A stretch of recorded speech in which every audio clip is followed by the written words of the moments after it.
Oh my goodness, we're here. We're live. Yeah, we're live. Anyway, welcome to the show. I'm Lynn Dorman, the host of Southern Heart Paranormal, right here on All Access Network TV. We've had an unfortunate passing away this past week. If Gwen will please show up the picture of Miss Dolly there. Burt Reynolds once said of her, that's the best two actresses he ever worked with. Right there. And she was 80. She lived a long, happy life. She had a lot of money. One of the most talented songwriters in the history of this country. And she deserves all the accolades she can get. So don't mind. Let's have about 15 seconds of a dead air time in respect for Dolly Parton.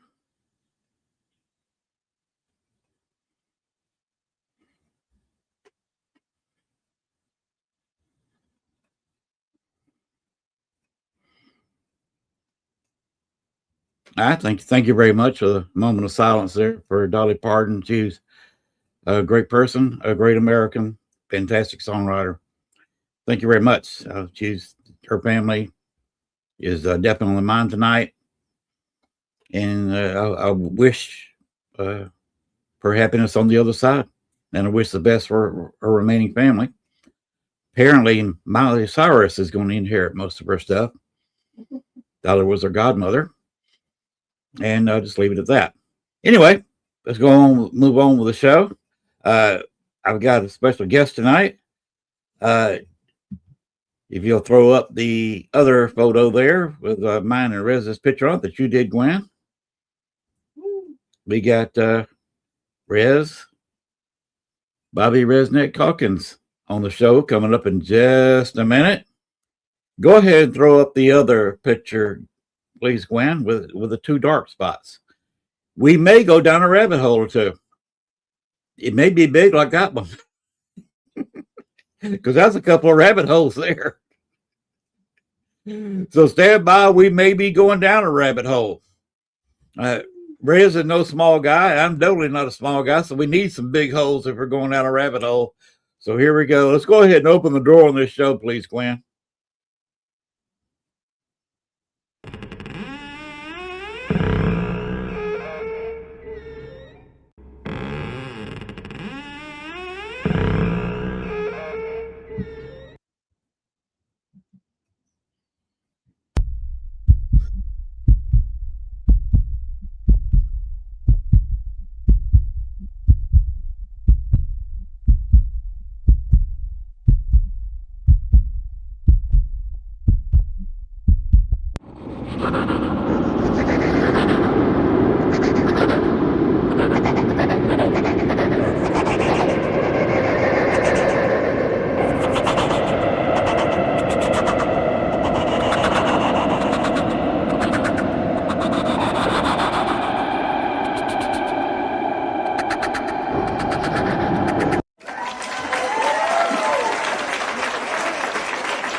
All right, that's enough applause. Everybody sit down, please. Everybody calm down. Welcome one and all to the show. Here in the United States, overseas, all ships at sea, welcome to the show. And let's bring out really quick the guest for tonight. What's up, everyone? Rez Calkins. How you doing, Rez? Pretty good, pretty good. Hey, I'm going to send you some WD-40 for that door. You know, you can't sneak up with a creaky door. You hear me okay? Hello? Gwen, can you hear Rez? Yeah. Can you hear me? Must be mine. I can hear either one of you. Oh, no. He broke the system. He did. Hold on. He's going to have to go out. Jar this thing back together. Take me down and bring me back in.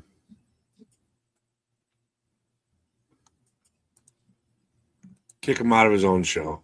Okay. Well, I had to kick him out of the studio. That's the only way to fix it. Yeah. All right. Paranormal. Thank you, Rez, for the last week assist. I appreciate it. Hey, that's fine. You know, we had a good time on your show the other night too. Had some good comments about that one. We did. And I was happy that we were able to do that, and I'm glad I'm going to take a little hiatus. Oh, But we'll be back. So all those that are tuning in, never fear, you can't get rid of me that easily. and there will be reruns or replays or encores, whatever you would like to say. So he's not going anywhere. He's just taking a little vacation for a minute there. All right, here's much needed break. I got booted from my own show. Yeah, you did. That's the only way to fix it. You hear me, Lynn? That's the only way to fix it is to go all the way out. Okay. I right. went all the way out and I'm all the way back. If it does it again to either one of you guys, just go all the way back out. Anyway, I'm gonna pop in the back. Here we go. Good show. So can you hear me now? I can hear you just great now. All right. Now, what I was saying when I first popped on, I'm gonna get you some WD-40 for that door. You can't have a squeaky door if you're sneaking up on people. That is a squeaky door. It is. The only thing is, you might as well go get it now, because to close the show, I have another squeaky door closing. I gotta go all the way outside to the truck to get the WD-40. It'll take too long. I'll mail you something, okay? Okay. Either that or actually, I got WD-40 in my shop, which is right behind me. If you look right here, right here, right there, you'll see two fans. The bottom of two fans behind booze. This is booze, by the way. Okay. You see two fans there. I don't need them on because it's kind of cooled off a little bit. But during the day, these fans run and blow the AC air out of here into my workroom there. Okay. It's an insulated room. It'll hold the air conditioning. But rather than putting a window unit out there, I just put these two fans here to blow some cool air out here, because I have a mini split right in this direction. Okay. Oh, and right down on this computer. So I'm looking at the thermometer now. I'm a nice cool 73 degrees sitting here. That's comfy. I can handle that. Especially in a t-shirt. For my house is at right around 69, but 73 I'll take. And the mini split set on 78. Actually, 3 of them kept the house pretty cool even when it was 100 degrees. Okay. And real feel is 110, 111. Yo. That's what we've had down here lately. We've been in a drought. I'll keep my butt up here in the north. Our 90s, big deal. The only thing that kills me up here is the humidity. Mm. Yeah. We were hotter than New Orleans, even when you went to Paracon. And I was investigating Vicksburg, the battlefield. Yep.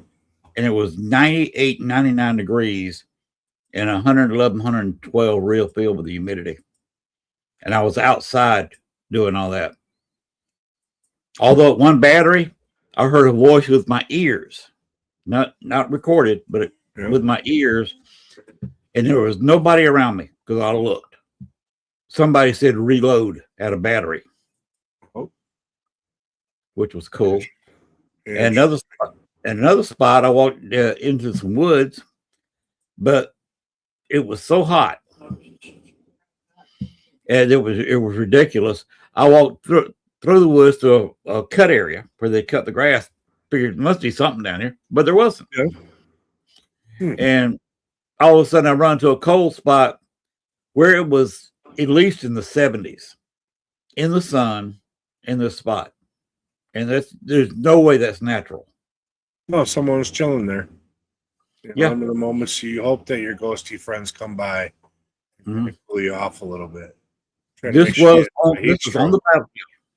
And it was actually on the line of one of the armies. Because right where the fighting was taking place, I was standing right there. Nice.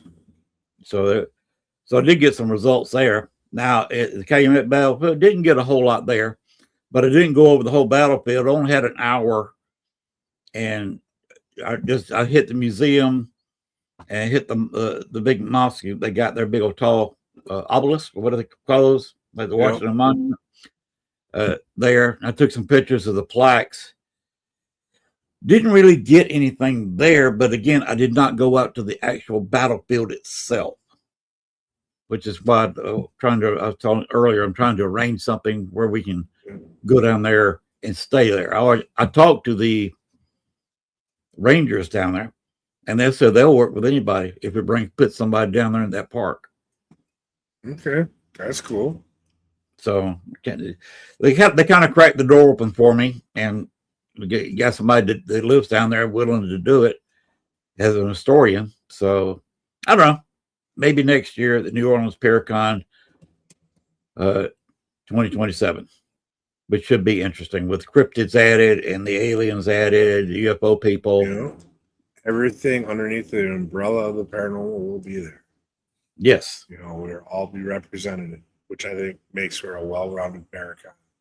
Yes, he was blast this year, but next year's going to be even better. Next year's going to be better. Hopefully, he picks up a sponsor or two for it. He talked to several people, and they said we are not going to sponsor a first-year event. Yep. Just bang, that door got shut. But he said, talk to us next year if you have a second one. We'll go there for a second one, but we're not going to do the first one. So hopefully he has a sponsor. I'm going to be talking to somebody myself down there. There was a rum company down there that said delicious rum, and I got some of it. It was awesome, but they had a fire and went out of business about a year and a half ago. Okay. There's now a spirit company. They make 3 products: vodka, gin, and bourbon. Their bourbon is now the taste of bourbon. You know, there's that thing of bourbon tasters across. It is now the one that they're talking about. They say it's the best bourbon, that they've ever tasted. Okay. The taster is absolutely loving it. And you remember the VIP party? Yep. Oh yeah, I had a blast out on the balcony. Did you see me walking around with the cup in my hand? No, actually, I did not. I spent most of my time at the VIP party out on the balcony because I don't drink. I was on the balcony, and I had a cup about like this. And what I did, I walked up to the bartender. I said, "Give me a Frank Sinatra." Hello, Anthony. Hey, and, Big Wraith. And before Greg was there, but Greg Koss, Kathleen Johnson saying the VIP party was awesome. But I walked up to the bartender to give me a Frank Sinatra. You know what Frank Sinatra is, huh? Yeah. It's two rocks and 3 fingers. He drank Daniels. I asked him if he had the bourbon that was made in New Orleans. He picked the bottle up. I said, "Give me a Frank Sinatra with that." So he put about 4 of those little small cubes of ice in it, which is about equal to 2, big cubes. Yep. He said, "To hell with 3 fingers. I'm making you a drink." He put that thing this far from the top of that bourbon. So I was walking around. I had a few beads. I threw them over, but in my hand was a drink that was straight bourbon. Nice. And it doesn't have that taste like some bourbons have. Right. Some bourbons have a bite. This had no bite at all. It was just smooth. It was fabulous taste and stuff. Nice. So since we're talking about liquor here, you like moonshine? Got some in the fridge. Well, I'll see about bringing some down to New Orleans for you this year. Cool. I'm gonna twist in the arm of the old brother Heathen there to whip up some. He's originally from the hills of Pennsylvania. Grew up making it. And some of the best shine I've ever had. Ooh, cool. It's a treat every time I can get him to make it. That's something I will sit and drink. Cool. I can't even say you drink. You sip it. It's sipping whiskey. Yeah. You sip that. Yeah, you do. If not, you get in way too much trouble. Yes. Actually, I'm one of these nice drunks. I get plastered. I crawl up on the couch to go to sleep. Yeah. You want me to shut up? Give me a remote. Right? Give you a blanket and a remote, and 20 minutes later, you're knocked out, huh? Yes. I'll find a baseball game, football game, or something. or a movie of some sort. Ed Leban, hello, brothers. Yeah, Ed was part of my group that we traveled down together down to NOLA. It was me, him, his son, my son, my son's girlfriend, and Mr. Larry Eisler. We all kind of caravan together and went that way. It was a blast. It was a blast. Did you go to the Andrew Jackson? No, actually, I didn't do any of the investigations while I was in town this year. I hung out at the hotel, just kicked it, relaxed. I used it more as a vacation than it was a chance to get out.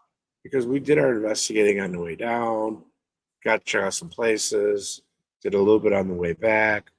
So I knew I was going to be busy investigating, so it really wasn't. I don't want to say I didn't want to go out, but I really didn't have the urge to. So I know next year I've been trying to talk to them about maybe helping with some of the tours. Just to get my butt out there and keep working, keep busy. Or we can keep busy by you being at one location, me being at the other, and doing a co-podcast. Yeah, I'll be down with that. We did that Friday night. It was cool. It's a lot of work for Gwen because she's got to set up a Starlink and go back and forth between two different places, but she can handle it. Friday night, she's good like that. Yeah. Friday night, we were kind of winding down at the Andrew Jackson, and I had my echo box going. And you've never been there, have you? No. Okay, they've got a back building with two rooms in it, 2 hotel rooms, and they got the haunted closet. They're facing the building on the left. Okay. To the right's a room. In between is a stairwell where you go up to the room over the closet. And they've got exclusive rights to the closet. Christopher and Jennifer have. Okay. And that's where Priest likes to hang out. That's the main spirit there. I had one in my echo box in there, in the chair. And the speaker out in the courtyard, separating the hotel where it goes back in 2 layers, 2 long buildings like this, or rooms on 2 stories either side, and you walk out of the main part where the lobby is, and all of a sudden you've got rooms on both sides for 2 stories. But the speaker all of a sudden said, it was Priest's voice, said, all women inside to the closet. And I was standing there with about 4 or 5 women right beside the speaker. They say, the priest say, go to the closet. He said it twice. They went to the closet. And of course, I was listening to all this, and then all the voices started going crazy, of course, with 4 or 5 women in there, plus Priest talking. Yeah. Chris came walking out. He said, well, okay, where is everybody? I said, well, Priest just asked all the women to go into the closet. So, of course, he was scooting over there real quick to make sure there was nothing bad happening. Yeah. And then I couldn't even understand what was going on the speaker. Between 5 or 6 people being in the closet and Priest talking. They had an interesting time in there talking to Priest. He got really talkative there for a few minutes. Cool. But Chris actually moved fast. He's come down and said, oh, where is everybody? Because he left a room where another investigation is, another hotel room. Because the way he does it, we have the whole hotel, or he does. And when they had the investigation there on Friday and Saturday night, you can go anywhere in the hotel you want to go. Okay. So he left us another room, but he literally ran into where the closet was. Because all of a sudden some people were in there at Priest request. And they're talking to Priest, and he wanted to hear what was going on, make sure it was nothing serious. Right. So those women had a good time. Good. You want to go in there and talk to the main spirit, and the main spirit requested their presence in the closet, which was just weird. Yeah. And at the the Colonius voodoo shop, I was sitting next to a guy and I said, okay, spirits of this voodoo shop, give me the first name of the person sitting next to me. And within seconds, a female voice come up and said, Bob. Bob almost jumped out of his skin right next to me. Yeah. Oh my God, that was my name. I remember the very first time that I heard my name come across the spirit box. You know, Rez is something you should not hear at all. It's not common. There's nothing that should be affiliated with that. And for it to come across clear as day, I was like, it said my name. I was shocked. You know? Even to this day, it still gets me from time to time. Okay. There you go, Gwen. You know, You're talking about Ed Warren came through at to bitch at Johnny about what they're doing to his house. I heard about that.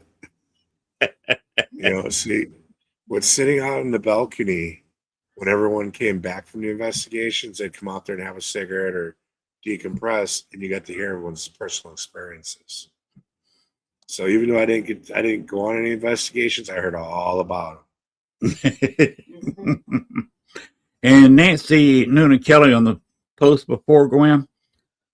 Okay, I popped right in when I heard we ask all the women go to the closet. The main spirit at the Andrew Jackson priest asked all the women to go to the closet. It was in the courtyard. Apparently, he knows how my system works and plays it. Because every time I go there, he says something. Yeah.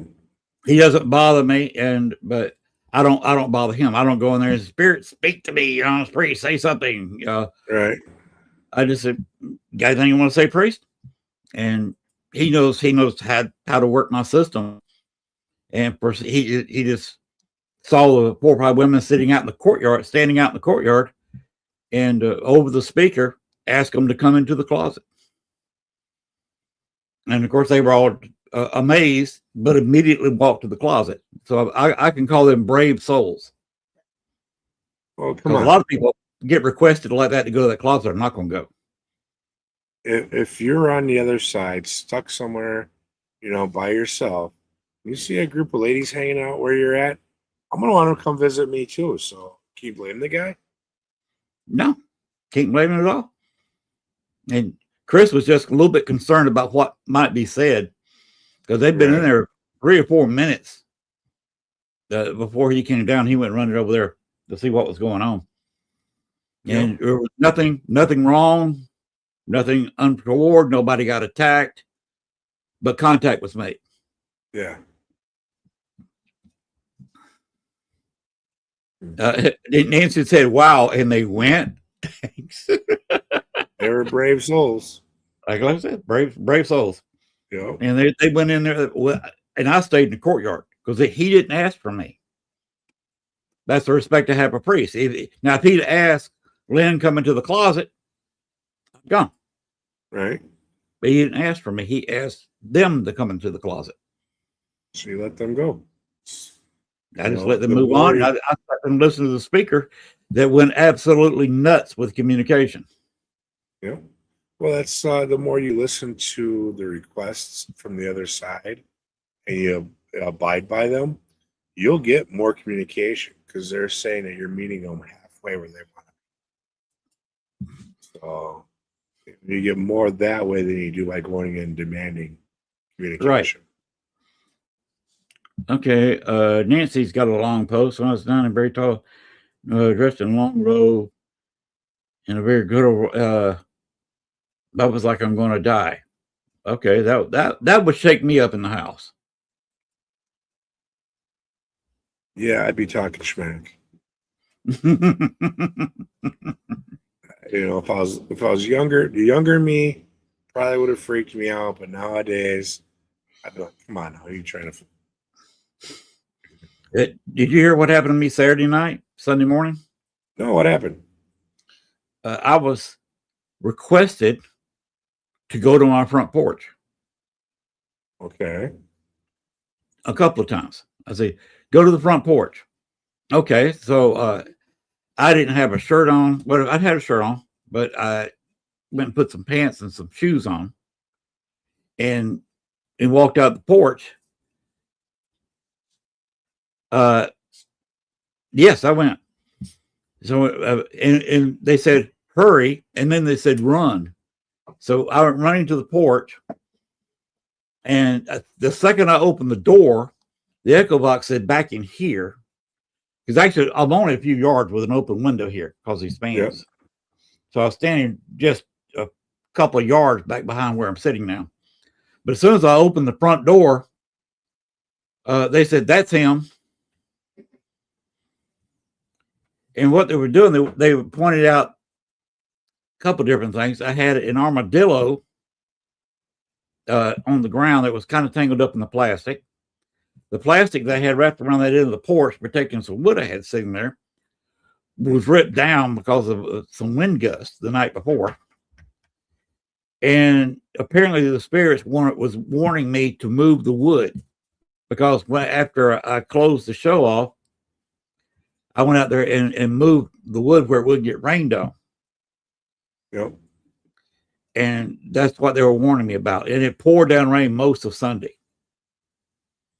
Gotcha. So they were worried about the wood out there getting wet.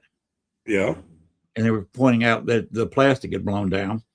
And in fact, the armadillo got a little bit tied up, but he heard me stomping around and he backed up a little bit, and then went around the plastic and got out of it.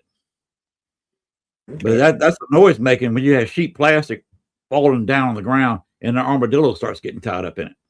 Yeah, I can imagine that. It's pretty noisy. But that's why they were asking me to go outside. Interesting. So Nancy, yes, I did go. Apparently, they were pointing out something that I needed to be aware of and to fix. I moved the wood because it rained all day Sunday. Yeah, they were warning you. That's exactly what they did. They were warning me that rain was coming. And one board in particular, a big sheet of siding, 8 feet by 4 feet, that I really did not want to get wet. Right.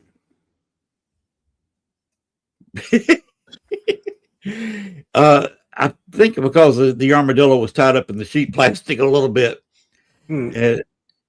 I kind of startled him when I was walking on the porch, but he got out of the plastic and started walking across the yard because I guess probably smelled a human. Definitely heard the footsteps, felt the vibrations. Because remember, I'm 260 pounds. So when I'm walking on a wooden porch, you hear me coming. You know, I feel you. I'm 340, 6'1", 340 pounds. I'm a big boy, so yeah, you hear my footsteps coming. That's why I post those great big rabbit holes. Yeah, exactly. So we fit in them. You're not going down a rabbit hole. It's going to be kind of big. Exactly. You know, the last time I was on an MRI machine, my breathing alone, my chest and my belly hit the top of the machine. So it's like, yeah, I need something bigger, guys. Yeah. Those MRI machines are tight. I've got to take what is that? The calming tool, because I have a little bit of claustrophobia. Yeah. If they stick the hidden one, I got to take a Valium when I go in. That's what it was, a Valium. Yeah. Because I feel like I'm in a casket. Oh, I'm more comfortable in a casket than I am freaking one number of sheets. And there are pictures on Facebook of me in a casket a few years ago. Yeah. Oh, Nancy's never been in an MRI machine. Oh God, you don't want to, darling. If a doctor ever asks you, Nancy, that you need an MRI, if your legs, that's okay. They're not going to stick your head in there. But if you got to have anything else, MRI, tell your doctor to give you some Valium. Yeah, calm you down. Because they don't want anybody freaking out in an MRI. Yeah, you got to lay completely still, can't move, barely breathe. And if you do, they got to start all over again. Yep. And then you're in there twice as long. Mm-hmm. So take it for some people to know. How many times you been in one? Oh God, I think I've had like 6 or 7 of them over the years. Yeah, don't, Yeah, do not lift your head in an MRI machine. yeah. No, you can't do that. Yeah, I've had them done several times because of my back. Oh, they did drug you, Nancy. Okay. Yeah, I've had a couple of my knees because I've had knee replacement on both legs. Yeah, So I had MRIs done of that, and the MRI'd my neck once. And I think my head once. yeah. I've been And CAT scanned in the head and the neck, but I've never had an MRI on the head and neck. But all mine were all lower body. My L5S1 is fused together, 2 rods, 5 screws, and a washer. Well, I had to go through, I think, 3 or 4 of them before surgery, and I've gone wow. through a couple since. Because I prolonged it. Right away when they wanted to do surgery, I'm like, yeah, no, I don't think so. But they got to the point where they're like, well, you're at this age now, this is what you're dealing with. If it blows forward, you're going to be in a wheelchair the rest of your life. If it goes backwards, we might be able to save you, but it's a really big money. So I was like, all right, sign me up for the surgery, which came another MRI. And I can't stand them. Right now, I just had some X-rays done on my left hip, and my left hip is deteriorating. Great news. So now on Tuesday and Thursday, I don't know how I'm going to be on the show next week because I'm under physical therapy Tuesday and Thursday for the next 3 weeks. Okay. So a few hours before the show, I'll be going to go physical therapy for the hip. They're trying to keep me upright without replacing the hip. Yeah. Yeah, it's one of the most deadly surgeries that there are out there, from what I understand. Especially for as we get older. I was always told to stay away from the hip replacements. Thank you so much, Nancy. Love you too. Yeah.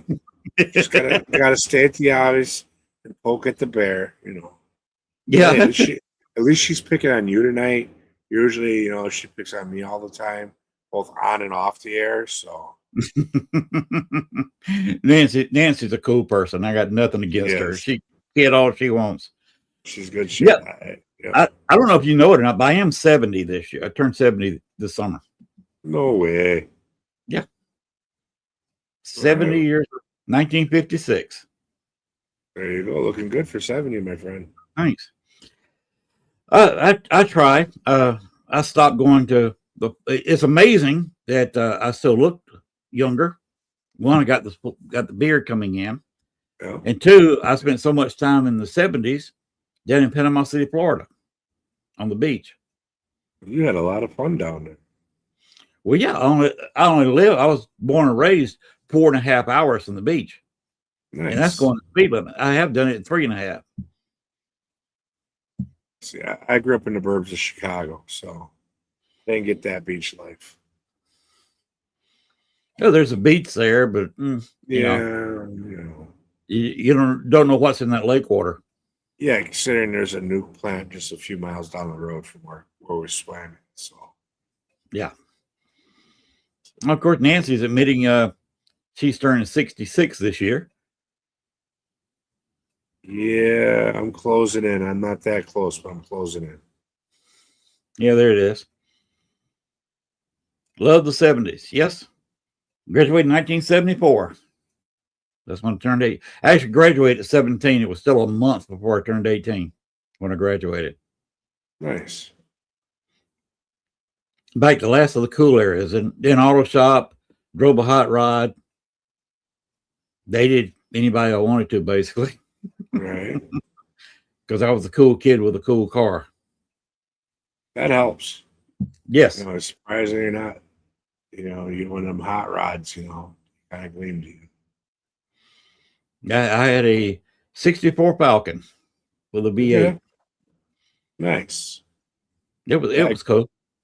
I grew up with all kinds of hot rods. My old man was a big Mopar fanatic, you know, in northern Illinois, southern Wisconsin area. He was known as Mr. Mopar. Cool. So we had, at one point in time, I think we had 56 cars on the property. Woo! And you're talking a good 90% of them were Mopars, old muscle cars, stuff like that. For a while, I had a 1968 440 Charger. Nice. Four on the floor with that great big pistol grip. Mm-hmm. That's one of my dream cars. I had that Yeah. back in the 70s. I had one growing up. It was a 68 Charger. Again, like you, 440 in it. The old man raced it and then retired it when he got a Super B for racing. And it was supposed to be my first race car. Unfortunately, he passed away before I got old enough, and we had lost it. Wow. Oh, but yeah, my first car technically was a 68 Charger. I just never got to do anything with it. Yeah, I knew a guy in high school that had it was 70, I think, Super B. He had 383 mag in it. Okay. And a guy in front of me was a year older when I was in junior auto shop. Fury with a 440 blueprint. Yeah, Furies were fast cars because some of them had the same engine the Chargers did. Yeah. I remember hearing stories. Four Fury 3 or something, and it's a hot rod. Yeah. I remember hearing stories of the old man outrunning some of the local cops with the Furies. And they'd be like, eventually they catch up to him. What the hell you got in there? Well, they're running a standard car. He had a 6-pack on top of this, which turned around, gave him that little bit of edge over stock motors that the police were running. Nancy lived on the edge. She had a Corvair and a Pinto. Oh, that's almost as bad as driving a Yugo. Yeah, they're both dangerous cars to drive, and I consider them more dangerous than a 68 Charger 440 or a Super B. Right. At least the old Mopars you're surrounded by steel, lots of it. Oh, Gwen's even laughing at the Pinto, little pop can it was. Mm-hmm. Not as bad as the Gremlins. Yeah, had a friend of mine back then who had a 70 or 71 Pinto. We used to ride around it all the time, not realizing that if somebody hit us from the rear, we'd be burnt toast. Yeah. 78 Trans Am, 85 Mustang. Nice. By the way, what you're talking about Mopar. You're talking about Mopar. The car we have now is a 2006 Dodge Magnum. Okay. Now we rent a car to go to New Orleans because the Magnum only gets about 8 miles per gallon at best on the highway because it's got the 6.1 425 horse engine in it. The nice thing about 2006 over 2007 had an RPM governor on there. You start hitting about 48, 4,900 RPM, getting close to 5,000 RPM. The governor starts kicking in. There you go. Ours does not have a governor. We can wind. It's got the 4-speed automatic, and you can sit there and manually shift those, and you can actually wind it above 5,000 each gear, and then bump it up to overdrive. And if you're on the salt flats or something, you're going 200 miles an hour. Yeah.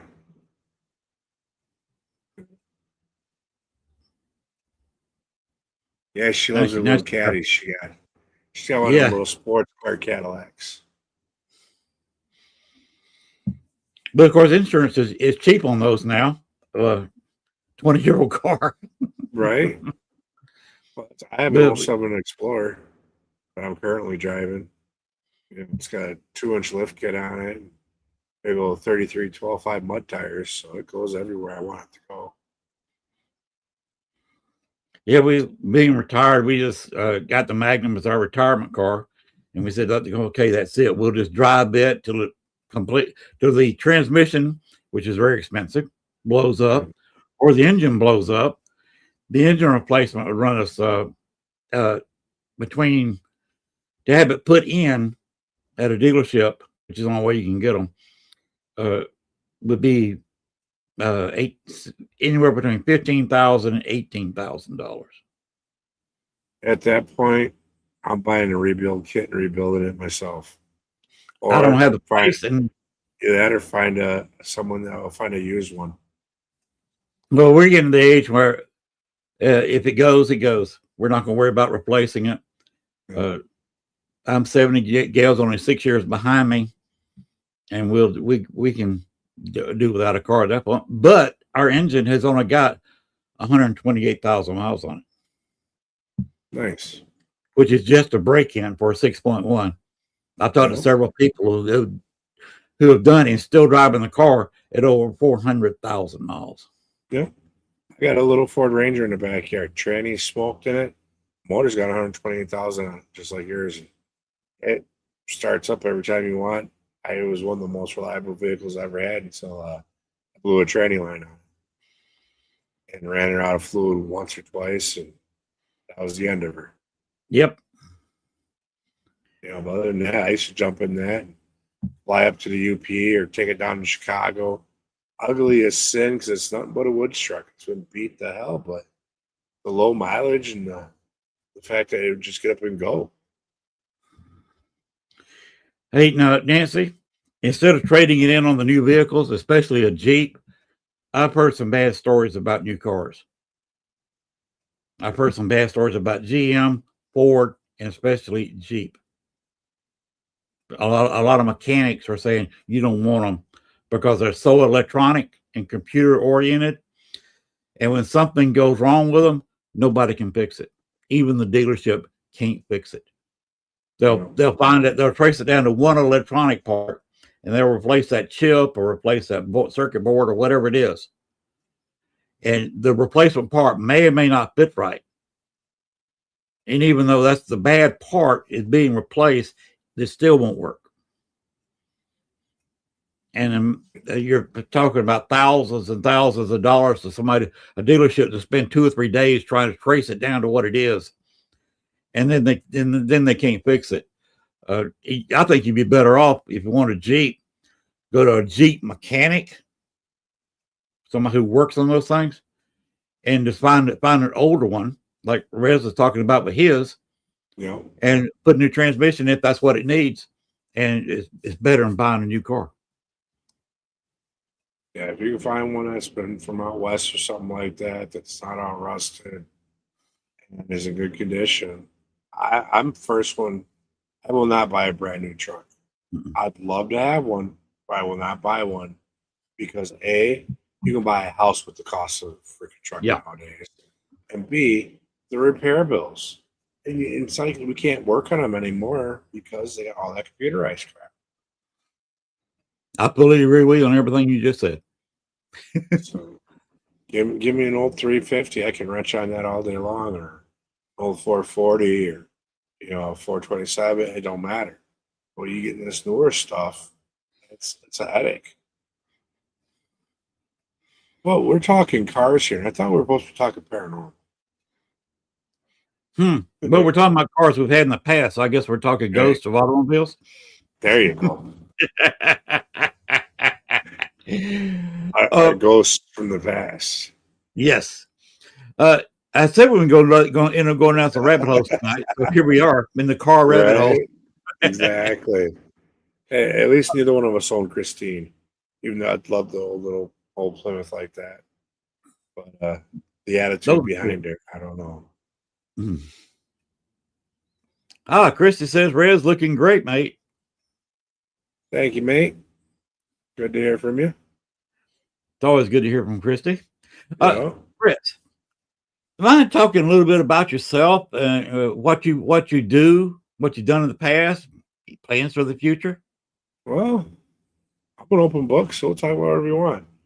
I'm obviously I'm a paranormal investigator, psychic medium. member of the Stockbridge One Sea Tribe. I grew up in a spiritualist religion, so I've known about the spirits and the other side ever since I was born. As a child, my parents were going through all the classes to become ministers, and they didn't have a babysitter. So they stuck me in the corner with the toys. And while they're learning how to tune in and hone in their psychic abilities, I was doing the same thing and not realizing. So as a young child, I was able to get readings and stuff like that. And they're like, well, this isn't really acceptable in today's day and age. You want them to have a normal upbringing in school. Don't want them to be an outcast. So they took me to their teachers, and they kind of folded me back up, kind of locked it away for a lot of years. And then after my entire adult life up to a couple of years back, you'd know things. I'd be the one that people would come and ask for questions, and you kind of like, oh, try this out. To me, this seems right, and it works. So having that intuitiveness, and then watching all these dang shows that we had for all these years, and me calling bullshit and going, I can do that, and yelling at them when they decide to cut tail and run when they do get something that could be evidence. One night, my one buddy, a very close friend of mine, almost a brother, turns to me and said, well, if you can do it, why don't the hell you do it? I looked at him like, you know what? My boys are old enough now. I can actually start doing things for myself. I got to worry about their schedules. So I reached out to a friend of mine that had a team and had a decent, reputable team, and say, hey, I want to step out. I am a little sensitive, um, and I'm looking to kind of keep moving forward with this. So I joined the team and spent a couple of years with them, investigating both cryptids and the paranormal, and doing a little bit of the research of the ancestors in the sky, star people. And while I was going through all that with them, I decided to go get in contact with the spiritual church that I grew up in. Both of my parents at by this time were already long gone, and I wanted to open up what I knew what was there. So that started me on the journey of becoming a certified psychic medium.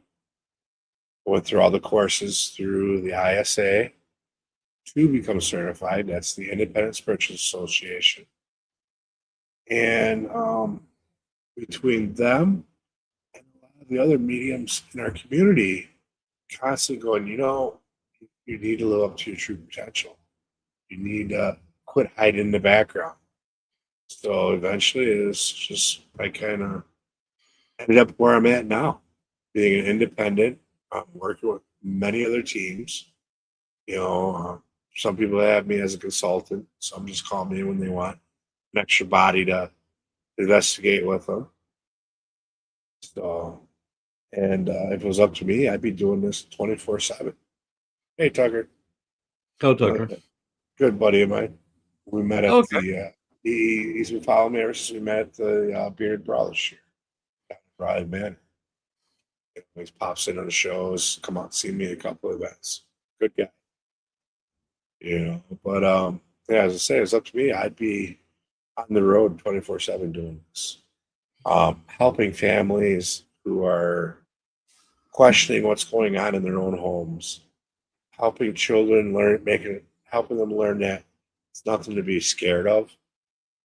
And then also at the same time, I've been tasked with helping the ancestors of the indigenous people, of my people, to put them at ease, when I go to these different locations.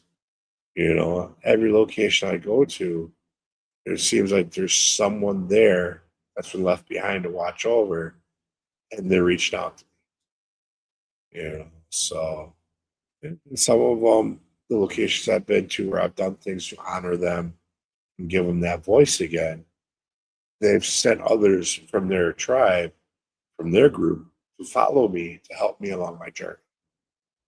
I've noticed within the past few years, there's been a lot of interaction with the Ho-Chunk tribe and their ancestors, which was kind of odd to me because I'm Mohican, Stockbridge.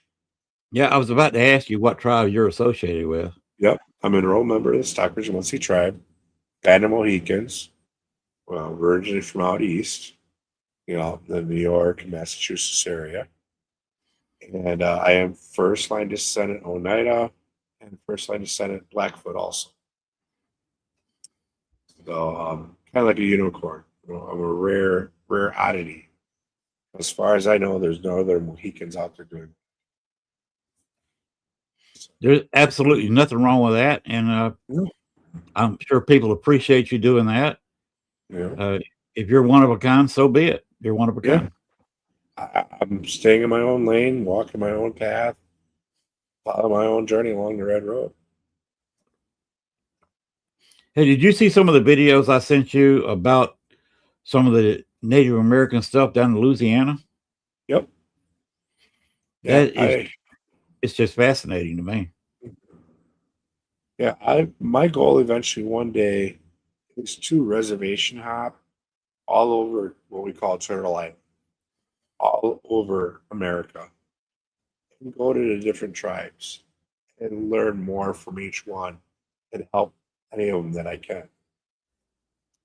Like I've actually been invited out this October. I'll be out in Nebraska with the Winnebago tribe. Cool. One of their settlements. And they've asked me to come out and talk about Bigfoot and talk about other paranormal experiences I've had with their youth and their tribal members. And to me, that's like the biggest honor there is. I could go to speak at any Paracon. I'd love to. I'll sit and talk with anyone who wants to talk. But to me, the true honor comes in when other tribes say, hey, why don't you come out and talk to our people? Come sit with us and let us learn from you. And then you can learn from us also in the same process. That's I could have used you a few years ago. What's that? I could have used you a few years ago. You can use me whenever you want, my friend. I was at Poverty Point, which is in northern Louisiana. Yep. Yeah, to tell you where it is, if you want to pinpoint Monroe, Louisiana on a map, okay, and go east to the river. Poverty Point's there. The reason it's called Poverty Point, that was the name of a plantation. It used to be there, thousands and thousands of acres of cotton originally, of course, slave owners. But it was built on top of a Native American location that they don't know what to do with. They tried to date some of the mounds down there, and the years they're coming up with are ridiculous. The one mound at Poverty Point was, I think, 1,000 or so dump truck loads of dirt got moved. It's 70 feet tall. And they moved it all with no wheels. They had to hand carry baskets to earth, and there's several big holes. I lived in the mountain man lifestyle. Okay. Yeah. Tucker did. And he's one of the ones that goes out and does the, I don't want to call it reenactments. There's, I can't think of the actual name for it.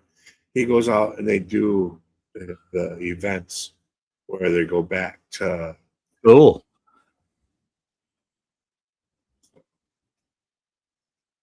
So Tucker seems like he's a pretty cool dude. He is. He's a phenomenal guy. Oh, thank you, Christy. Rendezvous, that's it. Thank you, Tucker. Okay, I'd never take that word. Okay, thank you, Tucker. I knew it was there, but I couldn't think of it. But I was actually investigating at Poverty Point, and was got one of the owners that's buried there. Her husband only spoke once to me. Her grave is marked.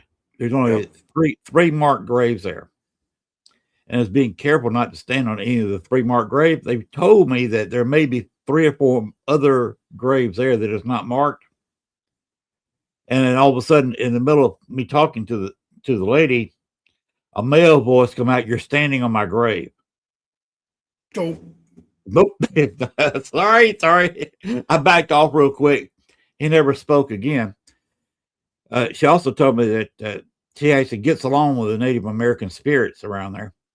The Native American, the reason I said I could have used you is because the Native American spirits do want to come up and say anything to me, being a white man and all this. Yep, Awesome. But they were in the woods right behind the very short, small mound I was standing on. I could feel them. I knew they were there, but they wouldn't come up and talk. Yep, doesn't surprise me. You get that a lot in different locations where, they pick and choose who they'll speak with. Yes. And they're looking at each other's heart, in everyone's hearts and their souls. And some of us, they see us. I don't know if you believe in past lives, but I do. So I believe that they see some of our past lives that we have lived also when they look at us. So that might determine whether or not that they're going to interact with us. Because just because we're, I want to say, good people in this life doesn't mean we're always were in the past. We've all made our own mistakes. So I leave that door open. I don't know. right. I've never had a feeling of something I had done in my past life. I have no experience with that, but I leave it open. I'm not saying I believe in it, but I'm not going to say that there's no such thing. Just because I haven't seen it doesn't mean it doesn't exist. Yeah, I personally, I was regressed. Let's see, the kids were little, so probably like 18, 19 years ago. I had a therapist I was working with that did past life regression. And it came out that I was back in the gangster era, in the 20s during the bootleg. And I ended up getting gunned down. So obviously I was not that nice of a guy if I was doing that. Which to me made perfect sense because I've always been drawn to that era, of history. So. Yeah, I did a lot of when I lived in Chicago for 14 years, and I did a lot of investigating on mob places in Chicago. Yep. That's why I see some in my intro. Yep. Yeah, I would love to get down there and buy the old biograph. I think that'd be an awesome place to go. I do the special every year. Yeah. On the anniversary of John Dillinger's shooting.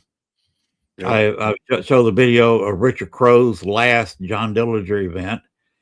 And a friend of mine, we didn't get to do it this year, but I finally talked him into, he does, Tony Zavisky. He does most of the ghost tours. I know Tony. They are finally doing an event there on the anniversary of the shooting. Okay. But they couldn't get internet this year for the event. So hopefully we can get AJ Crime, AJ True Crime. I just met AJ down in New Orleans. He was there. See, both of them are affiliated through me, through the Old Spiritualist Church down in Cicero, Illinois. That's actually a church that I grew up in. That was the governing body to my parents' church. Oh, okay. So through the church, I've met both of them, and I've worked with Tony a few times at the church. I haven't done anything with AJ yet, but I'm looking forward to the future. AJ seems to be a nice guy. Yes. Tony and I, over the years, Tony and I have done stuff for many years. I've known Tony, we're on 20 years now. John is a continuum.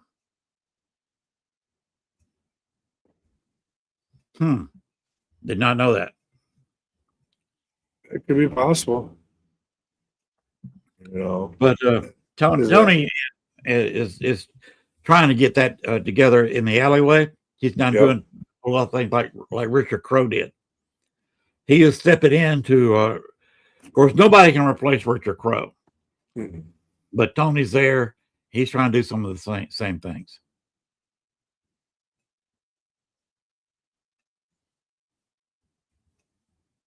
I've only had one encounter with a demon.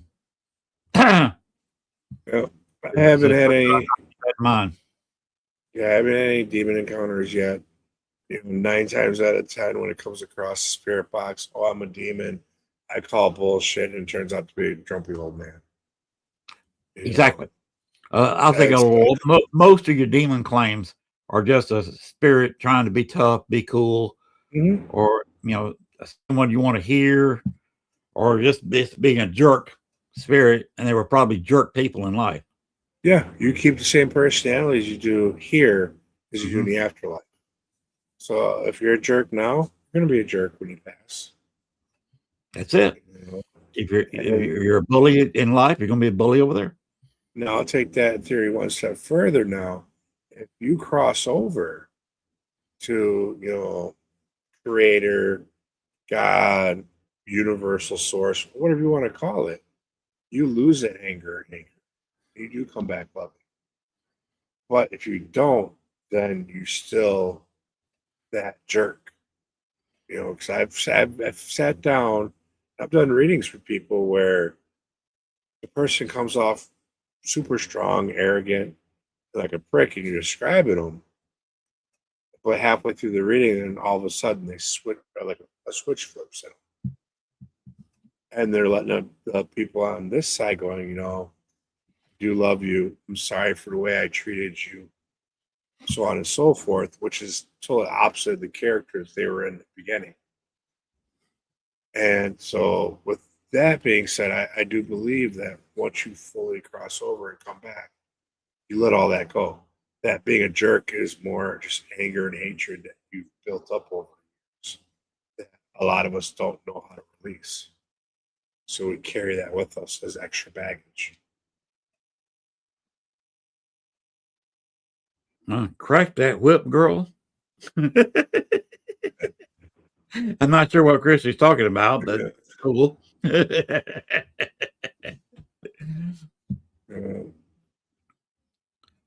Yeah, somebody said, where's Christy? An Al Capone or a continuum. Al Capone does not like me. Yeah. Yeah, I channeled once, and apparently went back in time and saw Al Capone. He was leading a bunch of women into a bar. So apparently he had some of his girls, and he run a lot of women, and was bringing them into a place to entertain some of his big time friends. Okay. And I was just observing this, not thinking I could be seen. And suddenly Al Capone just looked at me, and we locked eyes. He just kind of nodded his head and went about his business. But he actually saw me standing there. And then I was at Ethel's bar, which was a mortuary for years, about 90 some odd years. And I was working with a psychic, and he had an old friend of his that was stuck in the ice room because that's where his funeral was. The very year I was born, in 56. And the psychic and I talked him out of that room where he could move around freely. Yeah. And he was holding between 20 and 25 spirits hostage there so he wouldn't be alone.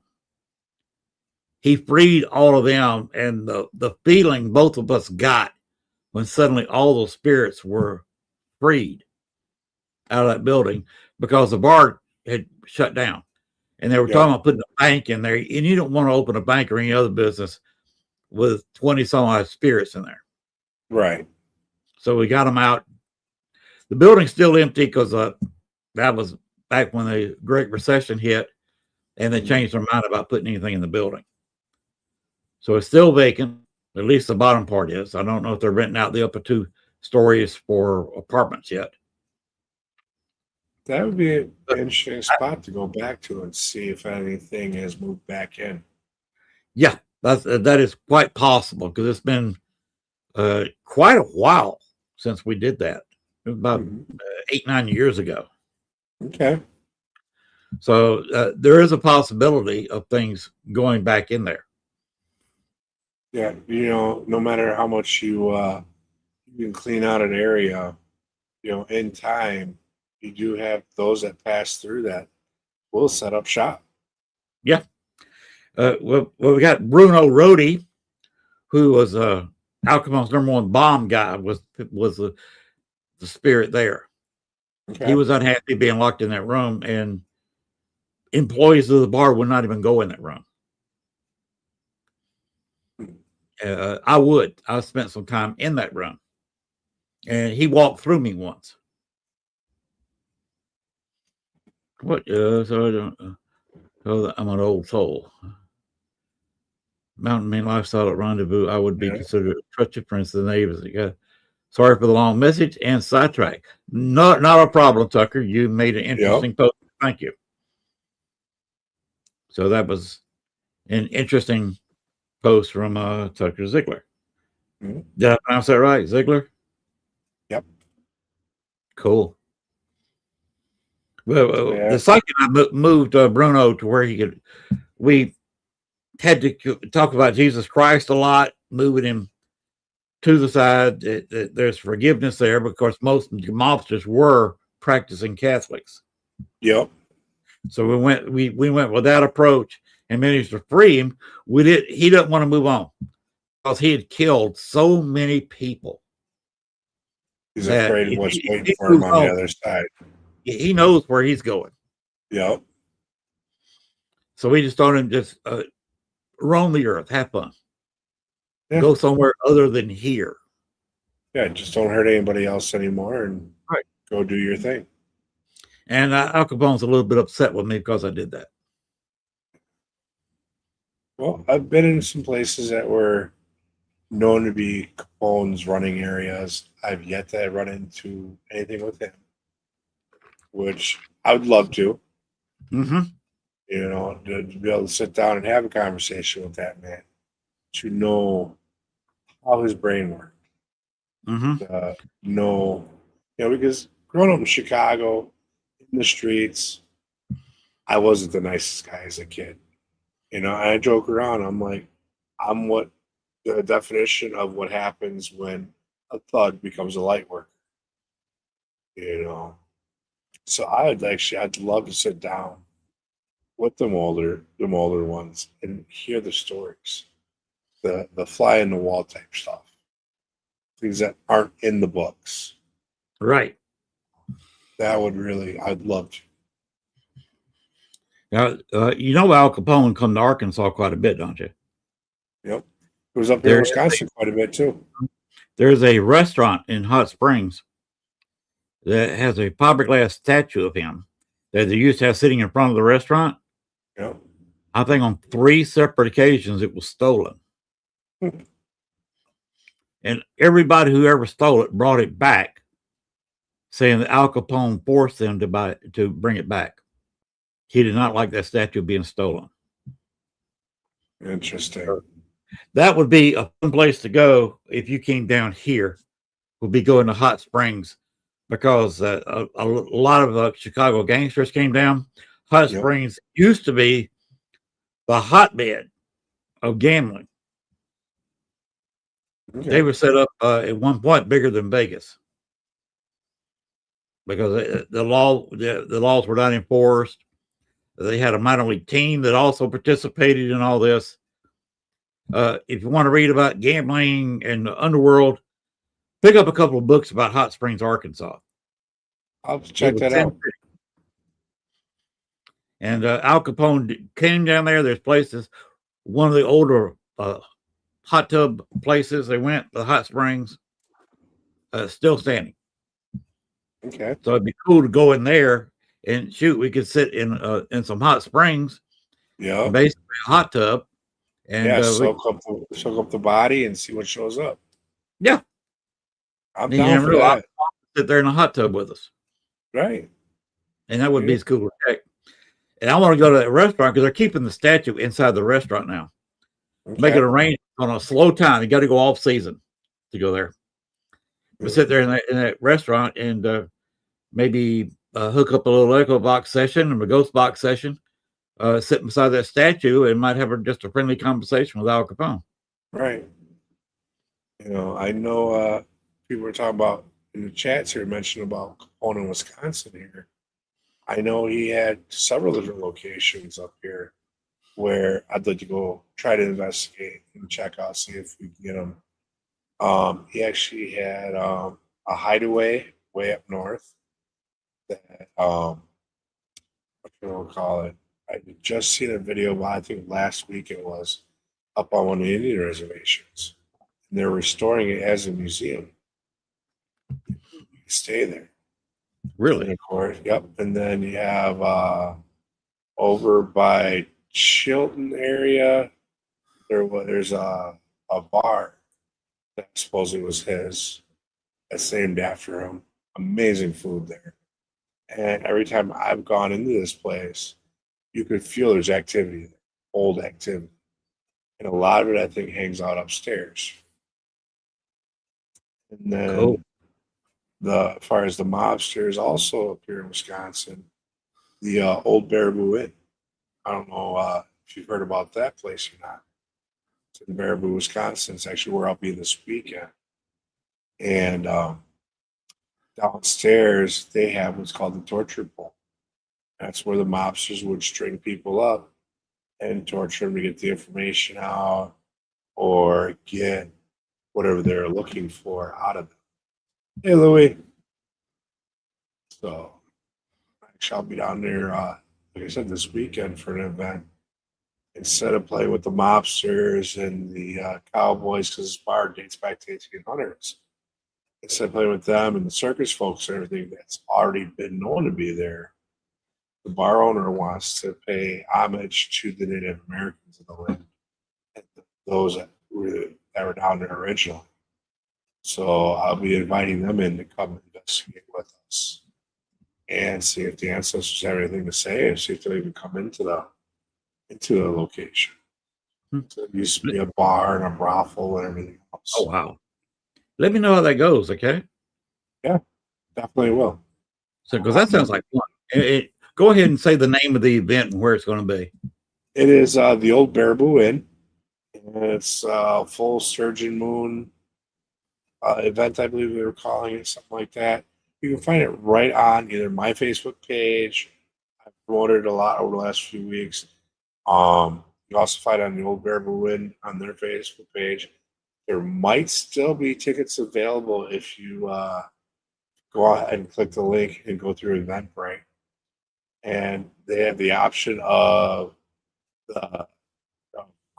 investigating the bar and the upstairs brothel.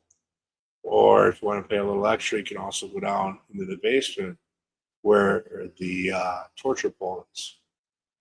You know, and I had an experience with that before. First time I went out there, I actually had one of the enforcers graphically show me what his job was. Oh, wow. In that room. And I showed up and I was there with Scotty Rourke and the Mad City Ghostbuster team, with good friends of mine. And I love working with them guys. I'm explaining to them, okay, this is what I see, this is what I experienced. Tell me I'm nuts. You go, no, you're right on point. You know, because being a medium, I always second guess myself. You know, and for that strong of a vision to come through, I thought it was just, daydream. But no, it lined right up with everything they've caught. Hey, Christy asked, weren't they his territories as well? Yeah. Yeah, he just because he was known for Chicago didn't mean he always just stayed in Chicago. All the surrounding areas, he had his fingers in every little bit. Well, you got to remember the weather in Chicago too. Yeah. Wisconsin's a nice place to go during the summer when it's hot, even in Chicago. Yep, we're a few degrees cooler. We got more wilderness. You can get out and hide, take in the fresh air. If he was in the fishing, we had plenty of spots for fishing. And Warren Springs, Arkansas is a nice place, especially when you got all the hot springs going and the bathhouses to get out of a cold Chicago winter in, say, a January. Oh, definitely. 'Cause you got to remember, there's no air conditioning and the heat wasn't that great. You can keep warm and survive, but you want to do a little bit. If you got money, you want to do more to survive. If you got the money to come down to Warm Springs and stay in a hotel that's warm completely by very hot water coming out of a natural spring, you can walk around like it's summertime. Oh, definitely. Not to mention, think of what it does for the body to get into them hot springs. The water itself, with all the minerals and everything, that's good healing. Yes, it is. There's a lot of going on at the original hot springs, original mineral springs there in southern Illinois. Not the one that's got a mall by it or something. It's an active hotel where the mafia used to meet all the time. When Chicago and St. Louis had to have a meeting, they'd go down to Oakville. That's where this place is. Okay. That's an interesting hotel to stay at. I would love to get up there again. There are 2 primary female spirits that hang out there, and I've contacted both of them. Okay. And I actually have video of one of them on camera in a full bell dress. Walking back and forth in the background, which was interesting. Nice. We'll have to plan a trip together where we kind of start in the north and work our way down to Arkansas. Yeah, we'll have to do something like that. There's a lot of stuff between you and I that need to be investigated.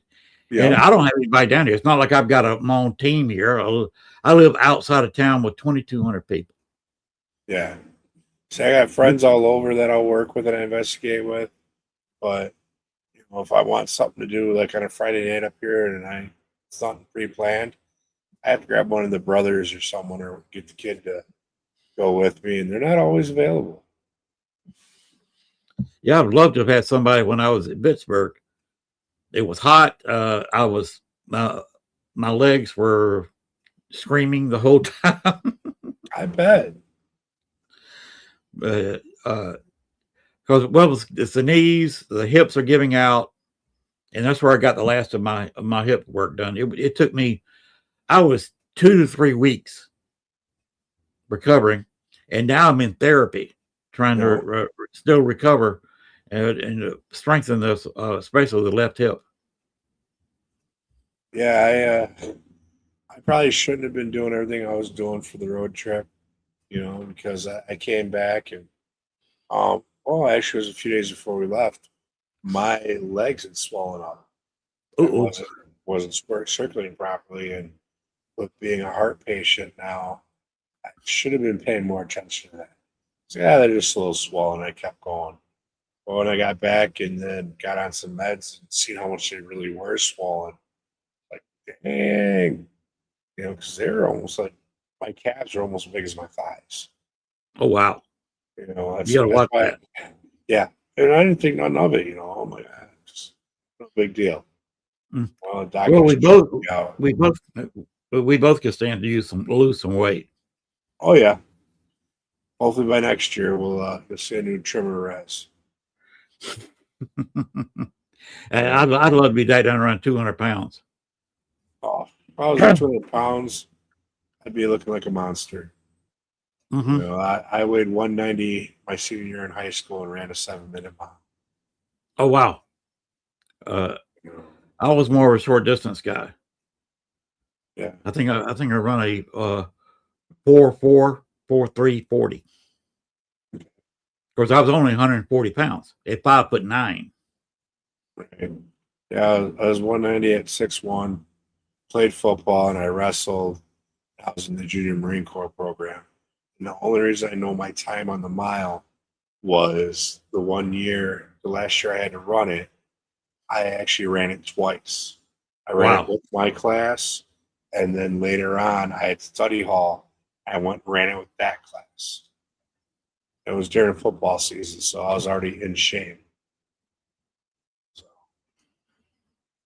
Yeah, I played baseball when I was 37. I was Nice. my baseball playing weight was about 180. Okay.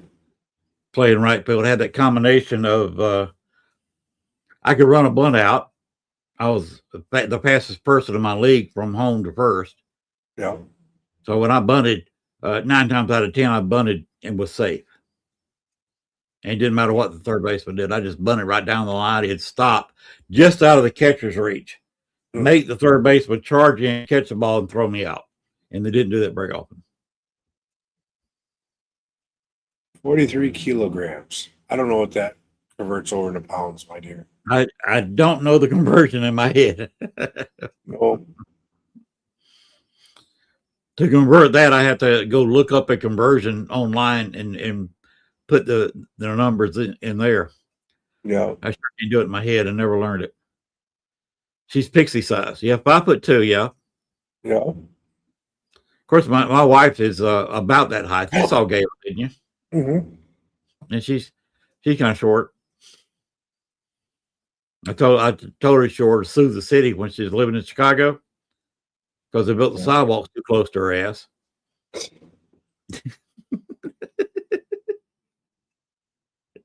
Yeah, we call that fun size over in the States. Pixie size.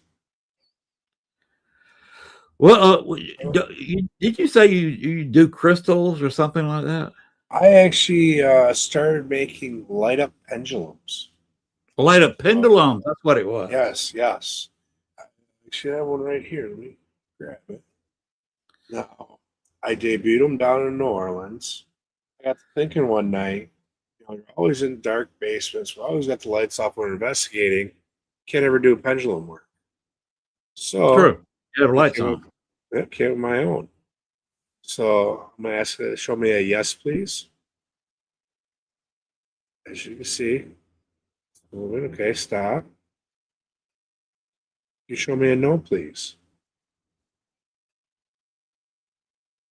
See, change directions. Okay, stop. Yeah, so now these change colors on their own. I do the next batch, I will have them also in white. I'm working on a deal right now also to bring them to you in UV. Me Wow. and Larry Eisler are working on something. So stay. Larry Eisler is just a great guy to me. He is. He's one of the brothers. You know, we're working on combining something out of his store with something out of my store, doing a joint venture. So you're all gonna have to keep an eye on that. Yeah, I just think the world of Larry Eisler. He's such a cool guy. Yeah, definitely. So this next batch pendulums I'll have done with the next week or so. I will be selling them out at Mass Paracon this year. You can get them that way. Or if you want one directly, contact me through Facebook. We'll get one shipped out. You know, it's something I'd never seen before. And they went like wildfire down in New Orleans. It was the first place I had actually released them for the public to see. And I actually got a phone call, I think it was last week, the week before, from Chris. Chris was going, dude, they were using your pendulums down here. People that weren't at the Paracon, they just had them. I'm like, cool.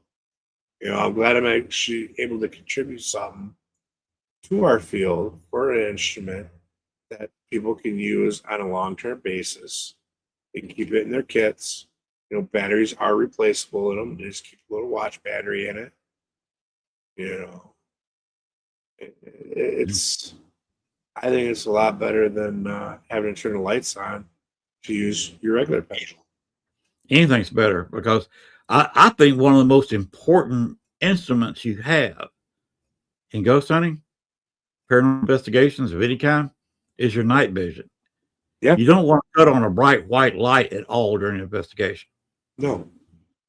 And you're talking about the dim colors with that.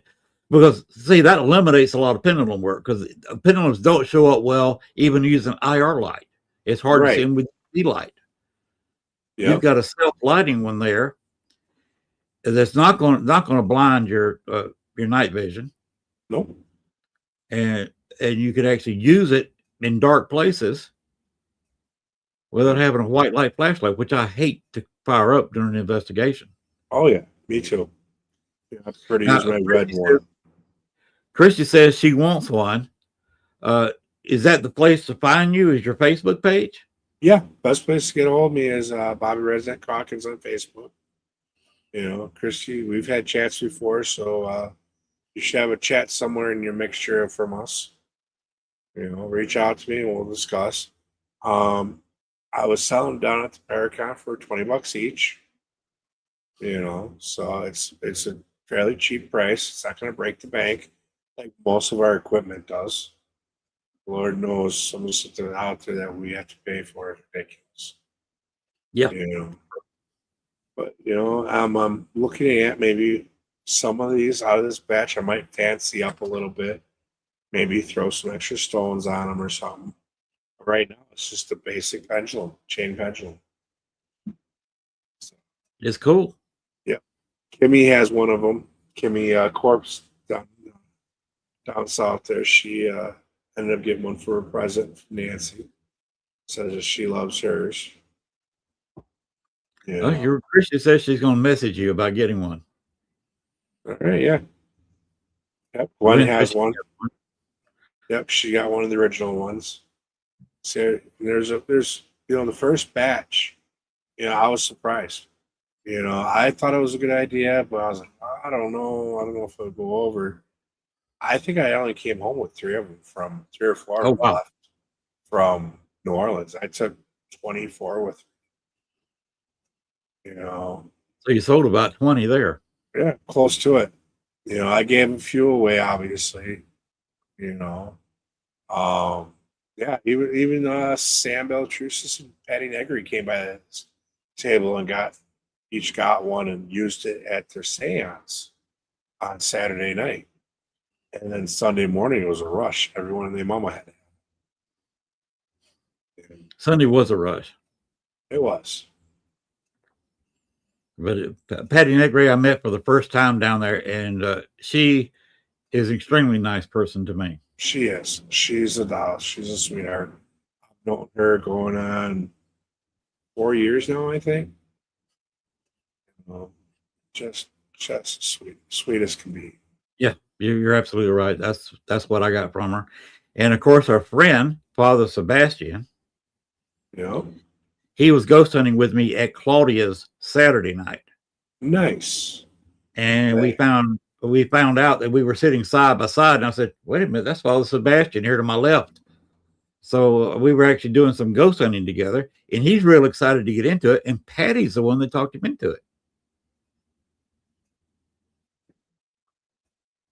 Yeah, that's a good question about your pendants.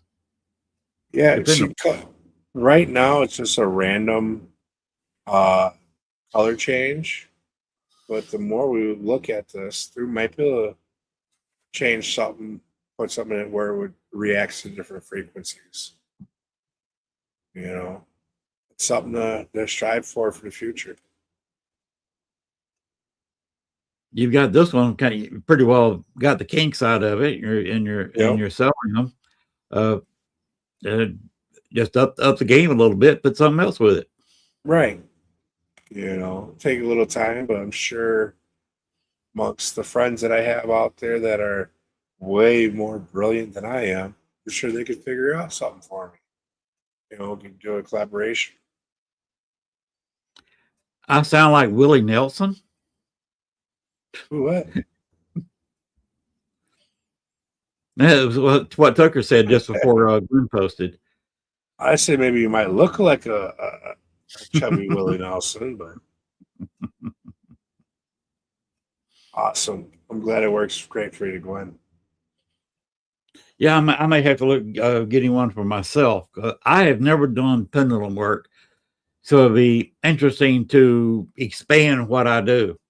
Right. Because pendulums, you can kind of sit there and do that, and that's what I got to face to. I can't do the walking around battlefields like Pittsburgh anymore. I think that was maybe my last time out doing something that big by myself, especially. I need to get you a little hub around with all your equipment attached to it. Yeah. You go bobbing through the fields. Oh yeah, we can build that. Without the doobie. Okay. What's wrong I with the didn't know I doobie? sounded like Willie Nelson. I've never thought about that. There's nothing wrong with a doobie amongst friends once in a while. Uh, It's got to be in a legal I state. don't do it myself, but I don't knock it. Teach their own. I look at it. By the way, I'm not drinking bourbon. This is sweet tea. Uh-huh. Sure it is. A little grandpa's cough syrup mixed in that sweet tea. I'm not going there right now, especially with doing all the therapy, trying to keep my legs under me. It's all it is a longevity thing to put off having my hips done. Science is helping the healing work pick up frequencies of ailments. Tori Monday has written a book about the 7 lives. Now, Linda just mentioned another person I think a lot of, Victoria. You know her, don't you? I've heard the name before, yes. She does a show with Greg Koss. Okay, yep. And they do a lot of the Estes method. All right, yes, I know what you're talking about now. Yes, I had to picture that. I have met her a few times. I've been on Craig's show there with the Wild One Spirit Connect, so. Greg and I have been friends for, yes, Victoria Monday. The sweet tea with a splash of whiskey.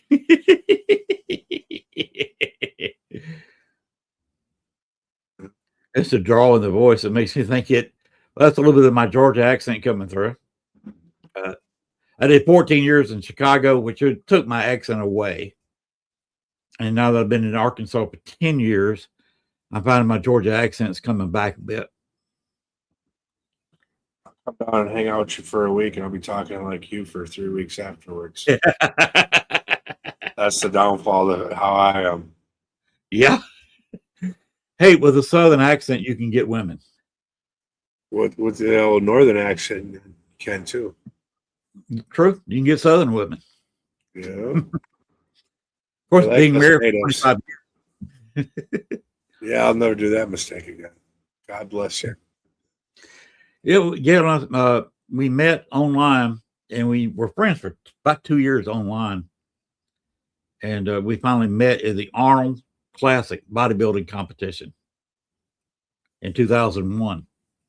Okay. And, I proposed a couple months later and then moved to Chicago in July of that year. Cool. And Riz is just dreamy. Okay. Oh, thank you. You want me to get some 8x10s printed out for you? I'll send them to you. What you may have to do is you tell bedtime stories at night. There you go. Online, tell bedtime stories. She probably listens to it. Hey, whatever works. Okay, yeah. Question of the day, and I'm assuming you understand this. Did Jeet? Yeet. I'm assuming that's directed to you, Rez, because I'm not sure what that Did Jeet is. Well, I know Yeet from Monday Night Raw. Oh, did I eat? No, I haven't ate yet. Did you eat? It's Southern. Sucking up works. Did you eat Southern? Did you eat any Southern food while you were down in New Orleans? Boys, it's did you eat? It's did you eat, but in Southern it's did you eat? It's like one word. Did you eat? Did you eat? Gotcha. Yeah. It's a joke, dude. It's a joke. Lord, yeah, there you go. Actually, tonight I did not eat. I had some crackers before the show, and I'm gonna go in there and I'll eat up something else. That's another one. As soon as we get off, I'll be making me something to eat. Mm-hmm. Not sure what I'm gonna find, but there's stuff in the house. We have 2 refrigerators and 2 deep freezers. I'll find something to eat. Right? I have a deep freezer I haven't opened in over a year. I'm scared to see what's in there still. We restocked ours with corn. We did 6 bags of corn from the local kind of Amish group. There's something else, but they're kind of like Amish. They do drive cars, but they took a really sweet white corn and a really sweet yellow corn and melded them together, where it's a hybrid corn. Some of the kernels are kind of white, some are very, very yellow, but it is like sugar in your mouth. Interesting. Oh, Linda got hungry. I'm talking corn here. Right. But it's available a few miles from here, and we put up 6 bags of cream corn in our freezer. And this fall, probably about November, I'm gonna start cranking out some soups. We do the 15 bean soup with ham, and then I'll do some beef vegetable soup, and also do some chicken noodle soup. All right, so where do I place my order for it to be delivered? I can email it to you. Less filling that way. So what we do, we fill up one of our freezers full of soups, and we've got white cream peas that are really good. Got some purple hull peas, and I got some butter peas, which is a cross between a regular pea or cream pea and a lima bean. So we've got all that for the wintertime. Yeah.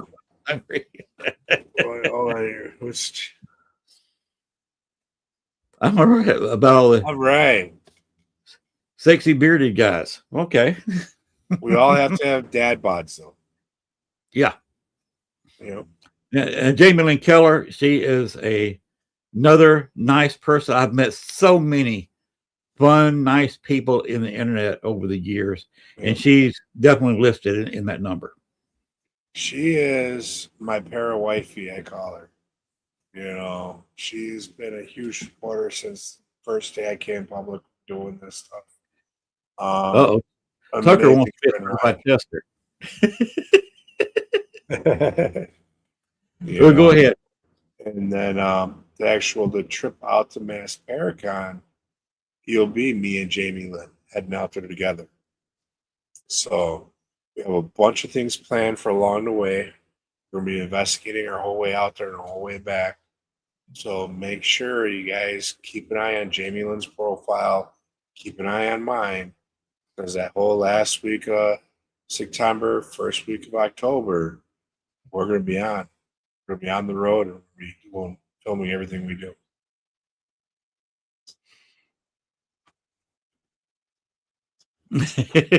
Odds are the best. Yeah, Christy, I'm already, even though it's still hot down here, I'm starting to grow in the Santa beard so I can do my Santa thing in December. You know, I wish I could grow a beard. This is the most I can get. It's all patchy if I try to do everything else.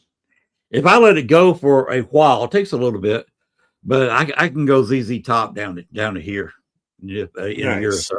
But I cut it short because of the heat during the summertime. There's just so January, February, I cut all this off here just because it's getting warm. And then I trim the goatee down to next to nothing. So it looks like I hadn't shaved it in a couple of days, just because of the heat. 12 a.m. the eclipse. Yeah, we're getting close to that eclipse time. I believe it's supposed to be 11 o'clock Central. Yeah. So I that's one thing I do ask that we're done by then so I can go out and see it. Yeah, all I got to do is step out front. Now it's a little bit. I have trees over here. Yep. I'm surrounded by nothing but trees. Mm-hmm. I'm out in the woods. I was out in the woods till we had 4 acres. I sold 2 because the guy just made me an offer, and at my age, I can't upkeep 4 acres of land. Yeah. No shit in about it. Yeah. Heck But yeah. so I got somebody behind me. The guy behind him, he bought 30, 40 acres, and he's raising horses and cattle back there. Oh, nice.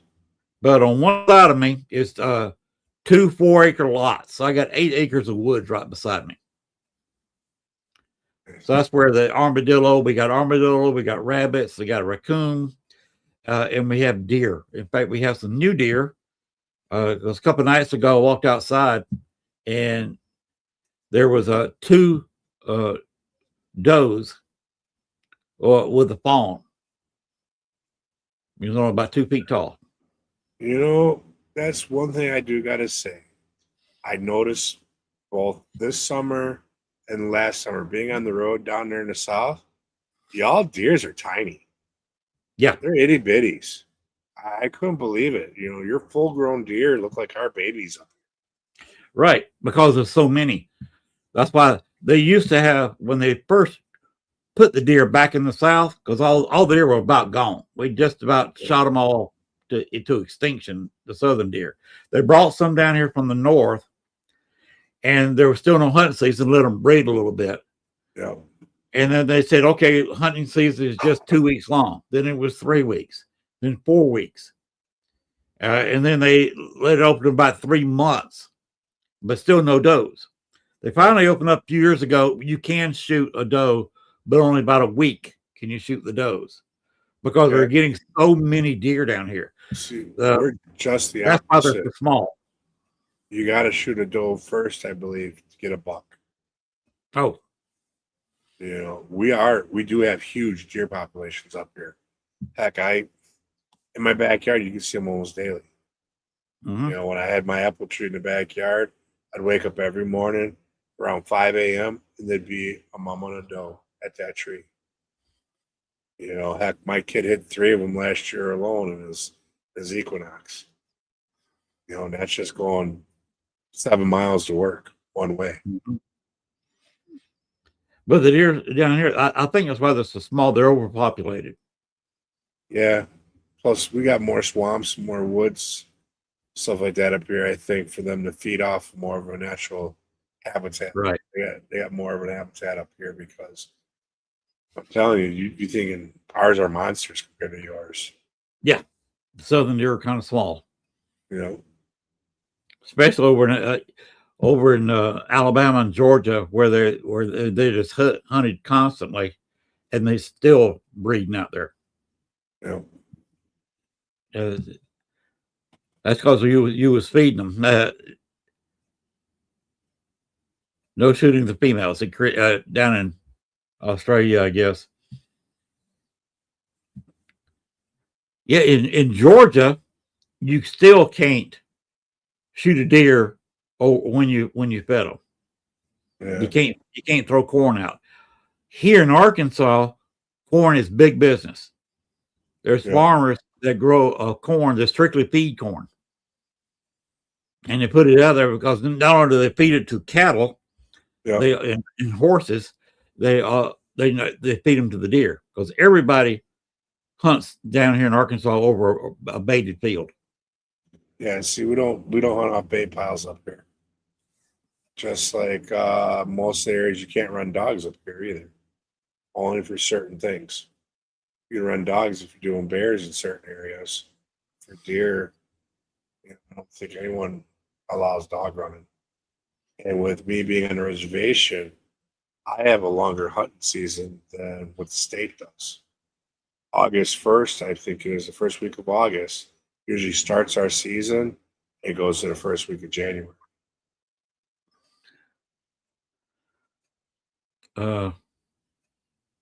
Victoria's in here. Hey, Victoria. Hello, Victoria. Yeah, her good friend Craig Cost and I used to do investigations together with Dale Kazmarek, and of course, you don't mention one to the other with those two. Right. You heard about that, I'm sure. Yep. I'm still friends with both of them. I stay out of their issues, but I know not to invite them to the same ghost hunt. Right. But I'm not going to get into their issues. I don't know the details. Don't want to know. Yeah, But, I'd do anything for that old silver fox, Greg. That's my yeah, buddy. Greg and I go way back. Greg was with me for 2 or 3 investigations. Tony and I go just as far back. We used to appear on Bob Trezak. You've heard of him? Yep. When he was just doing a real radio show at the high school. Okay. He had a real radio show, and he would do trivia. He had fun with it, discuss the paranormal, and had trivia on there. And there were several times Tony and I were on there together. He brought his girlfriend, I brought Gail, and we had men versus women trivia contest. We had a lot of fun with Bob Trezak. About all he's doing now is tours of Bachelor's Grove Cemetery. Okay. Yet to make it out to Bachelor's Grove. I've always heard cool things about it. You know, one of these days I'll figure out how to sneak out there. Well, it's not as haunted as it used to be, and you can thank Cook County for that and me. Amelia the white lady at Bachelor's Grove, used to show up every night at dusk. I got rid of the reason why she had to do that. Okay. Her firstborn child was born there. I mean, buried there. But her firstborn died at 11 months and 4 days. Livy May, which is who that ghost is named after. Okay. I've invited Libby, if she wanted to visit me, can manipulate this ghost if she wants to. She's perfectly welcome to. If she wants to come down here and see me. I kind of taught her a little bit of English and how to move. Cool. She was locked in her great 11 months and 4 days. Mom's a little bit less than a year old. Didn't know how to do a whole lot of stuff. Right. But she learned a few English words. She will talk to me once in a while. And she learned how to move. She followed me home a couple of times. Nice. And since she did that, she can leave herself, because her mother did not want her around the nighttime evil spirits, which have calmed down because the county is not allowing desecration of the cemetery like they were for a couple of decades. Right. And some people are trying to dig up a grave there, animal sacrifices, all this kind of negative crap that used to go on there has stopped. And Cook County has actually assumed ownership. It was a cemetery where the spirits wanted an owner. Right. To keep the place up. Because Cook County was just letting it go. You had 10-foot dandelions and other weeds there. Yeah. And it was a forest. And that's why people could go in there at night and not be seen. Because you got 10-foot tall weeds, you could have 2 or 3 platoons of Marines in camo out there, and you never know they were there. Right. And so Bachelor's Grove has changed because they're keeping it cut down now completely. Yeah. They're maintaining it, and they're not allowing. They should have been maintaining it all along. They should have. They would not even admit they owned it. They were denying ownership, even though once people started going over the paperwork, that the owner of the cemetery willed it when she died to the county. Right. And that official paperwork was filed in a will, and they wanted to deny it for years. Then they started the rumor there was nobody buried there, because in '88 they put out, if your family member was buried in Bachelor's Grove, to come get their family member. And about half were exhumed. So for a while they said nobody's really buried there. Yeah. All right, Tucker. Have a good night. Take her easy, Tucker. See you Saturday. Dandelions are medicine. They're actually quite edible. You can grow dandelions. Yeah. You can cook the leaves as, like spinach or cabbage or whatever you want. You can actually make wine with it too. Gwen's got on Countdown. So Yep. Bachelor's Grove is still fun to go to. Amelia Patrick Hundred is the white lady of Bachelor's Grove. You can go down there and ask for Amelia, and she may pop in once you start calling her name. She does for Dale. Yeah. He's one of the few people, because he was the first person I told when I found this out. Yeah. And you saw the pictures comparing the white lady of Bachelor's Grove in my intro. Right. Compared to the couple in the yellow photograph was actually Amelia and John Humphrey's wedding picture from 1863. Okay.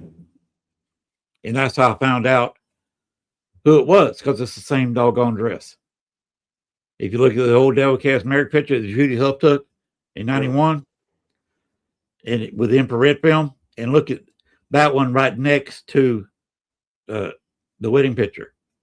It's the same dress. Okay. So that's how I figured that out. Nice. But you can go there. You can go to the Patrick plot. Walk in there, and you walk about 30 feet, 30, 40 feet inside, and to your right is where the Patrick plot is. It's the second largest plot in the cemetery. Libby May is still buried there with 7 of her mother's relatives. That she was buried there alone from the Humphrey family, because when John first, he was a state senator, when he founded the town that they're buried in, the cemetery was not ready for burial until 1869. Libby May died in 1865. So they had to put her in Bachelor's Grove in the Patrick plot. So that was the story of that. And that's why it's not as haunted as it used to be, but it's still worth going to. Yeah, I'd like to check it out. Just go in there and ask for Amelia. Or you can sit there and go to the Patrick Stone and see if Libby May will say something. Bring something for her to play with. Definitely. Because they straighten all that out, because Wendy, I forget her last name, did a whole background research of the place. And on the path to bachelorsgrove.com is a tremendous amount of background for that. So look that up before you go. Tells you all the back history. Cactus fruit. The only thing off of cactus I ever ate was peyote. So never tried anything else from a cactus. I'll have to say no to that question. I think Gwen is trying to get us on a countdown. Is there anything you would like to say to end the show with, Rez? Hey, it's been my honor to be on here with you. I've had a blast tonight. I look forward to future conversations, and I look forward to getting together for some future adventures. And if nothing else, we'll see you next year in New Orleans. Definitely. I'm there. It's already booked, locked and loaded. So I'll be there, and yeah, Gwen's getting tired. It's been almost 2 hours. Yeah, and you look at the timer, it's an hour 55. Yeah. 30 seconds. So we've been going at it for a while. This is the kind of show I enjoy, though. Just two people who are friends, and we're just sitting there chatting back and forth. Yeah, that it makes for the best content. You know, I agree with that totally. So thank you again for having me on tonight. You know, and I want to thank everyone that popped into the chat for coming in and saying hi. You know, it always helps make the show a little more interesting when people actually are active in the chats. You see, Gwen enjoyed the show. Thank you, Gwen. Christy put an interesting post right after that. There it is. You can get your res fixed anytime you want. All you gotta do is give me a video chat. That's it. We're already friends on Facebook. And Facebook's where if you want to find Rez, that's where you find him. Yeah, usually that's the best place. Some of my content does go up on YouTube underneath Red Road Paranormal on YouTube. And then I have Red Road Paranormal page on Facebook. I just recently uploaded a bunch of the last season's pods to it. So, but yeah, best way to get a hold of me is shoot me a friend request, follow me on Facebook, send me a message. I'm really easy to chat with. If you ever need anyone needs help or anything, reach out. You know, I'm always willing to be in here and help out however I can. All right. Well, I really appreciate you being on the show, and we'll have to either you come on here or I go on yours sometime. Well, we'll definitely have you on Red Road. I look forward to it. And by the way, you're talking about Sam Pratus. He is planning and we talked about Bachelor's Grove. He is planning to do a documentary on Bachelor's Grove. Oh, okay. So I've got Sam's been following me for quite some time, watching my various posts. Yeah. So I may be working with him on that documentary. Very cool. I'll have to talk to him out there in Massachusetts and see if I can't twist his arm to be one of the ones on the side helping out. Yeah, Greg's already volunteered. He'll be glad to do that because he knows Sam. Yeah, I think Sam's one of those guys everybody likes. Yes, he's a great guy. There's been every time I can't say every time. Last few times he's been up to Broadhead Manor for different events.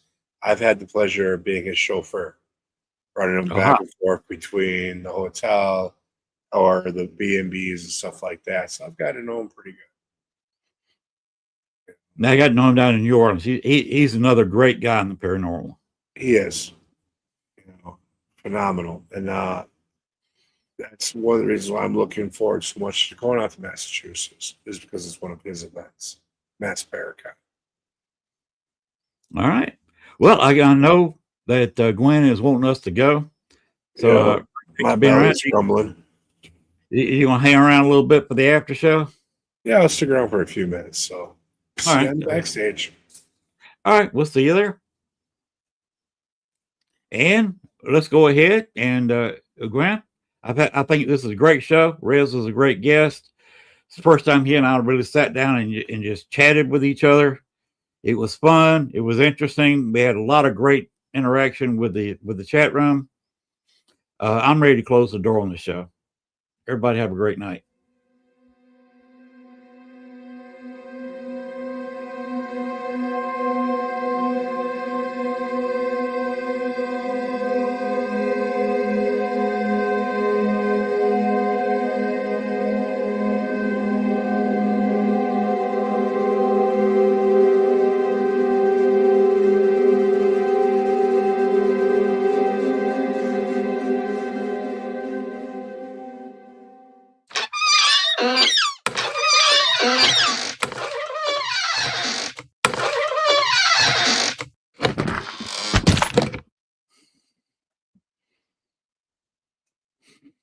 Oh my God, you spoiled that door.